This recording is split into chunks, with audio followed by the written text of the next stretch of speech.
খ্রিস্টান হইলে কফিনে, মুসলিম হইলে দাফনে,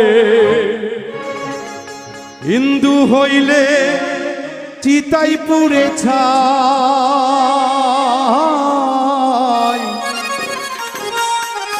মানব গৌরব করার নাই রে কিছু না। ও মানব দুদিনের এই দুনিয়াতে গৌরব করার নাই রে কিছু না। খ্রিস্টান হইলে কফিনে, মুসলিম হইলে দাফনে, খ্রিস্টান হইলে কফিনে, মুসলিম হইলে